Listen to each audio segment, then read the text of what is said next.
परंपरा मुताबक महाप्रभु भौरी यात्रा अवसर में श्रीक्षेत्र में संपन्न होती तीन रथर चक अख डेरा नीति। श्रीमंदिर पूजा पंडा सेवक माने श्रीजीव आज्ञामाल रथ खेला को विजय कराइबा परे तीन रथरे दुईटी लेखाएं चक सह गोटे लेखाएं अख डेरा जाइतिला। एही चक अख डेरा नीति संपन्न परे एबे रथ निर्माण अन्यान्य कार्य आरंभ होइछि। सेपटे एही अनन्य दृश्य को देखि बेस खुशी प्रकट करिसेंती भक्त और श्रद्धालु। परंपरा मुताबक रथखोल संपादित होइछि चकाडोरा नीति। परंपरा अनुसार श्रीमंदिर में सकाळ धूप सरिबा परे एक पटुआर आज्ञामाल श्रीनगर को अणाଯାଇଥିଲା। यापर विश्वकर्मा महाराणा निर्देश क्रमे भोई सेवायत माने तीन रथर अखरे दुईटी लेखाएं चक को संजोग करी प्रथमे हरिबोल पकाइथिले। यापर पूजा पंडा सामंत आज्ञामाल को रथचक उपरे रखी चकडेरा काम को अनुकूल करथिले। पवित्र अक्षय तृतीय ठारू रथ निर्माण कार्य आरंभ होइतिबा बेले भौरी तिथि रे प्रथम चक अख संजोग करा जायछि। सेपटे भक्तों भिड़ और श्रृंखलित नीतिकांति पुलिस तरफ व्यापक बंदोबस्त करा जायतिला।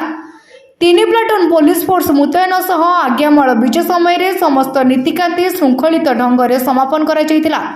सेपटे सकाळु सकाळु चक अख डेरा जिबा पूर्व तीन रथर दुईटी लेखाएं चक रथखोलू आसी श्रीमंदिर प्रशासन कार्यालय सम्मुख में रहिबा परे सेथिरे पणियापट सेवकों द्वारा पानी ढला जाई कमरा सेवकों द्वारा पंधारी रे जोखिया बाड़िया अनुकूल होइतिला। परे अखरे पोलांग तेल बोला होइतिला। तेबे महाप्रभुंकर एही चक अख डेरा नीति देखिबा पई भक्तंकर प्रबल भिड़ परिलक्षित होइतबा बेले एहाकु देखि भक्त श्रद्धालु बेस खुशी प्रकट करिसेंती। आगामी शीतल षष्ठी सुधा समस्त 42 गोटी चकर निर्माण कार्य शेष होबार परंपरा रहितबा बेले आसंता स्नान पूर्णिमा तिथि रे तीन रथर चारि नाहक उठिबार विधिविधान रहिछि।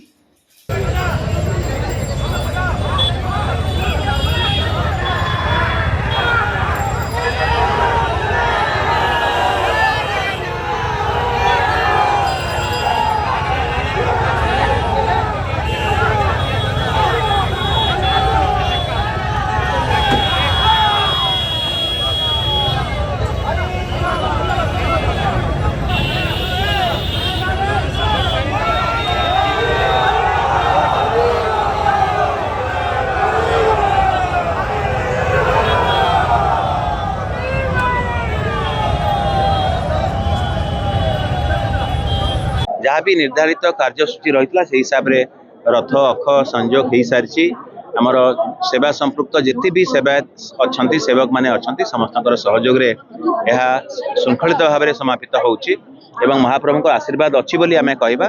तेणु चलित वर्षर घोष यात्रा जहाँकि आगामी जुलाई मास 16 तारिख अनुष्ठित होबाकु जाउछि सेथिपई तार परंपरा जहाँ भी अच्छी जहाँ रथ निर्माण परंपरा एवं अन्यान्य जहाँ भी नीतिकांति अच्छी ताहा श्रृंखलित भाव में समापन हो बोली आमे महाप्रभु पाखे प्रार्थना करछु। प्रथम हरिबोल राज्य प्रथम हरिबोल प्रथम आज्ञामाल आसिक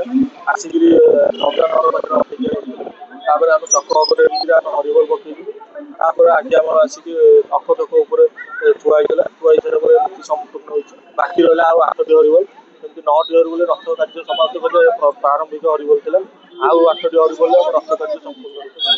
महाप्रभु आज्ञा मिलने ही सब किसी हम महाप्रभु आज्ञा मिलने ही सब किसी हम ना एत खरा एत ताती रास्ता ताती जाइए कार्य करने असंभव।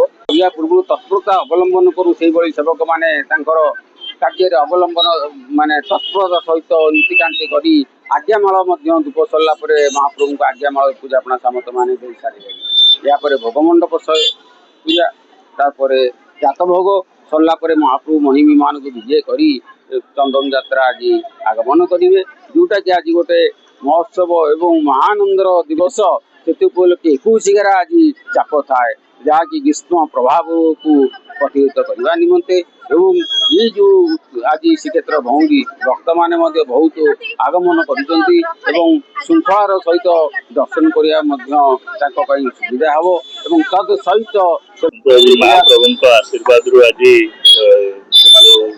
रथ चक और अख या भर संजोग कराई महाप्रभु आज्ञामाल पाइला आज समस्त सेवक मैंने महाराणा सेवक मैंने कमार सेवक मैंने रूपकार सेवक मैंने समस्त आज श्रृंखलित भाव में समस्त प्रशासनिक अधिकारी पुलिस अधिकारी समस्त रही आज कार्यक्रम ଏବେ ହୋଇଛି ଆଗକୁ ମଧ୍ୟ ରଥ କାର୍ଯ୍ୟର ଯେଉଁ ସବୁ ଜରୁରୀକାଳୀନ କାର୍ଯ୍ୟକ୍ରମ ଅଛି ତାକୁ ମଧ୍ୟ ଆମେ କରିବା ସମୟ ଭିତରେ ଯେମିତି କାର୍ଯ୍ୟକ୍ରମ ହେବ ଏବଂ ବ୍ୟୁରୋ ରିପୋର୍ଟ ତୀର୍ଥକ୍ଷେତ୍ର ଲାଇଭ୍।